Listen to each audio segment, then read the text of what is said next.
جناب مرحوم لقمان خان صاحب کی 40ویں کی فاتحہ میں شرکت کی۔ دعا کرتا ہوں کہ اللہ اس محفل کے صدقے، اس علماء، حفاظ، مدرسے کے طلباء، اللہ اپنے نیک بندوں کے صدقے میں اس مرحوم کی مغفرت فرمائے، اللہ ان کی قبروں پر اپنی خاص رحمتیں نازل فرمائے، جنت الفردوس میں اعلیٰ سے اعلیٰ مقام عطا فرمائے، گھر والوں کو صبر و تحمل عطا فرمائے، ان کے بچوں کو نعم البدل عطا فرمائے۔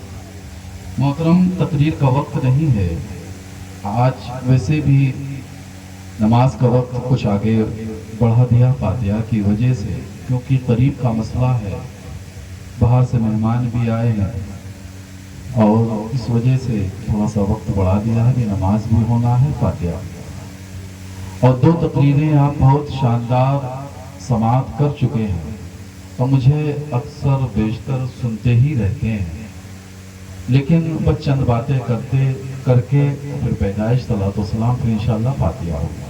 ایک مرتبہ درود پاک۔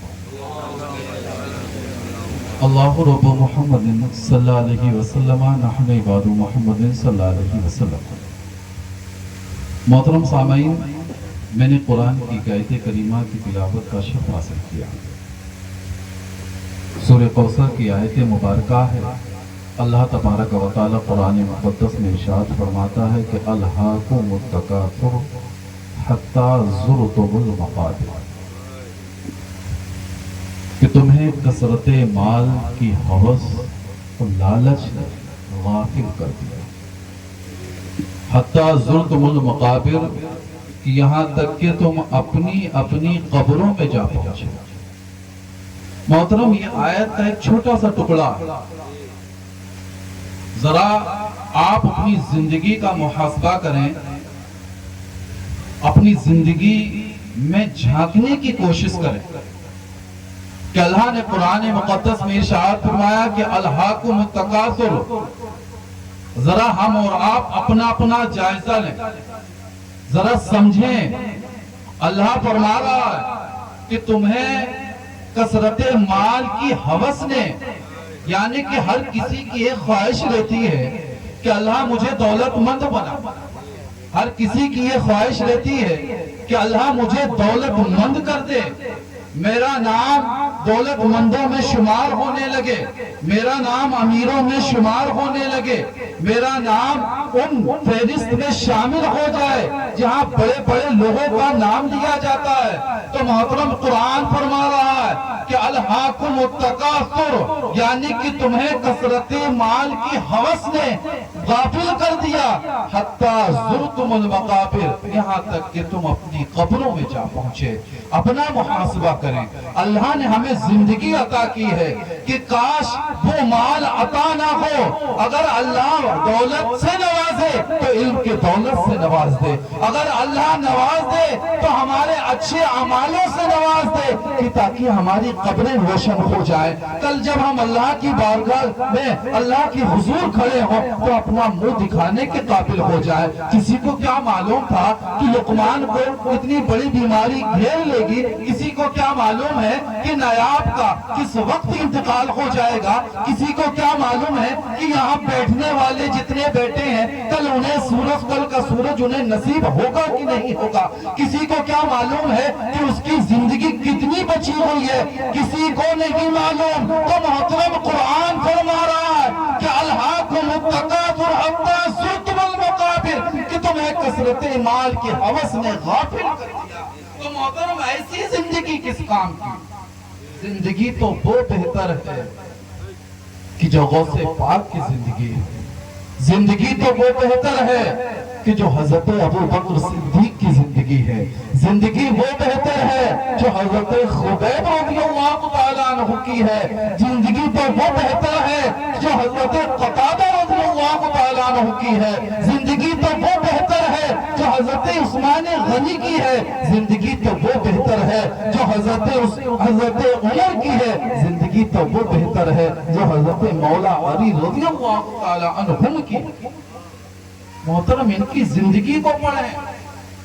ہمارا آپ کا طریقہ کیا ہے کہ ہمارے ذہن میں صرف ایک چیز چلتی ہے کہ ہمیں صبح سے کیا شام تک ہمارے کیا کیا کام ہے۔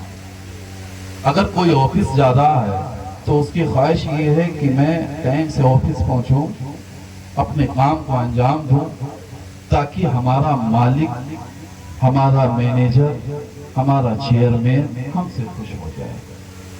بزنس مین کی خواہش یہ رہتی ہے کہ میں ٹائم سے دکان کھولوں، میری ایک دکان ہے 4 دکانیں ہو جائیں۔ کاشتکاروں کی خواہش یہ رہتی ہے کہ میں جلدی سے اپنے کھیتوں میں بیج بوؤں تاکہ میری اچھی فصلیں ہو جائیں۔ ہر کسی کے ایک نہ ایک خواب ہے، لیکن محترم یہ خواب آپ کی زندگی کے خواب ہیں۔ کیا کسی نے یہ سوچا ہے کہ کاش اللہ ہمیں نمازی بنا دے؟ کسی نے یہ سوچا ہے کہ کاش اللہ ہمیں دیندار بنا دے تاکہ میں اللہ کے قریب ہو جاؤں؟ دنیا کا مالک راضی ہو نہ ہو، آپ کی زندگی پہ فرق نہیں پڑے گا۔ آپ کو رزق دینے والا آپ کا رب ہے، ناراض ہوتا ہو جائے، لیکن محترم ذرا یہ سوچیں کہ جس دن آپ کا رب ناراض ہو گیا، آپ کی زندگی بھی بیکار، آپ کی آخرت۔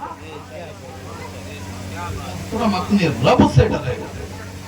قرآن فرما رہا ہے کہ الہاکم التکاثر حتی زرتم المقابر۔ ہر کسی کو اپنی قبر میں پہنچنا ہے۔ قارون بہت پیسے والا تھا، شداد بہت پیسے والا تھا، ان کے ذہن میں ایک چیز چلتی تھی کہ زندگی موت ہم ہی دینے والے۔ 2 لوگوں کو پکڑا، پکڑنے کے بعد ایک کو چھوڑ دیا، اعلان کر دیا کہ دیکھیے میرے ہاتھ میں زندگی، میں نے اسے چھوڑ دیا۔ ایک کو قتل کر دیا، اعلان کر دیا کہ دیکھا میرے ہاتھ میں موت بھی ہے، میں نے اسے قتل کر دیا۔ اور محترم اللہ کی قدرت کا نظارہ دیکھیں کہ اس کی موت آئی تو زمین نے بھی قبول نہیں کیا، پانی نے بھی قبول نہیں کیا، بلکہ اسے اٹھا کر پھینک دیا۔ کیوں؟ کیونکہ محترم قرآن نے بتا دیا کہ ایسی عبرت زندگی نہ جیے، ایسی زندگی نہ جیے تاکہ کل کو کوئی عبرت نہ بن جائے۔ آج بھی مصر کے میوزیم میں اس کی لاش رکھی ہوئی ہے، لوگ جاتے ہیں، لعنتیں بھیجتے ہیں۔ تو محترم اپنی زندگی کو ایسی زندگی بنائیں کہ لوگ آئیں تو آپ کی بارگاہ میں آ کر آپ کے لیے دعائیں کریں۔ ایسی زندگی اپنے آپ، ایسی زندگی نہ گزاریں کہ لوگ آ کر آپ پر لعنتیں کریں۔ محترم اللہ نے آپ کو زندگی دی، آپ کی زندگی بڑی قیمتی، اس زندگی کو خوبصورت بنانے کے لیے اچھے عمل کرنا ہوگا، محنتیں کرنا ہوں گی، نمازیں پڑھنا ہوں گی، اچھے اخلاق پیدا کرنے ہوں گے، اپنے قریبی رشتہ داروں کا خیال رکھنا ہوگا، اپنے گھر والوں کا خیال رکھنا ہوگا، اپنے خاندان والوں کا خیال رکھنا ہوگا، اپنے آپ کو گناہوں سے بچانا ہوگا، تبھی محترم ہماری زندگی بہتر زندگی ہوگی۔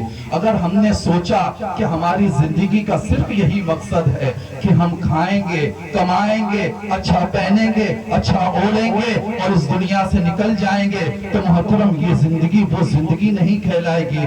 یہ تو آپ کی وہ زندگی ہے جس میں آپ کا امتحان چل رہا ہے۔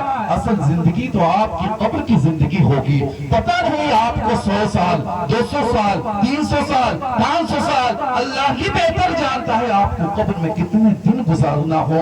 تو محترم اپنی قبر کو اگر جنت کی کیاریوں میں سے ایک بنانا ہو تو آپ کو اللہ کے اس فرمان پر چلنا ہوگا۔ اگر آپ کو اپنی زندگی، قبر کی زندگی کو بہتر اور روشن بنانا ہے تو محترم اچھے اعمال کرنے ہوں گے، اچھے اخلاق پیدا کرنے ہوں گے، لوگوں کی مدد کرنی ہوگی، لوگوں کا خیال رکھنا ہوگا، لوگوں کے ساتھ حسن سلوک کرنا ہوگا، اپنے والدین کے ساتھ حسن سلوک کرنا ہوگا، اپنے علماء کا ادب کرنا ہوگا، اپنے سے بڑوں کا ادب کرنا ہوگا، تبھی محترم آپ کی زندگی اور آپ کی آخرت خوبصورت ہوگی۔ اللہ آپ کی قبر کو روشن فرمائے گا، اللہ میدان محشر میں آپ کی شفاعت فرمائے گا۔ محترم چلتے چلتے میں اتنی سی گزارش کرنا چاہتا ہوں کہ آپ کو بھی اس دنیا سے جانا ہے، ہر کسی کو اس دنیا سے جانا ہے۔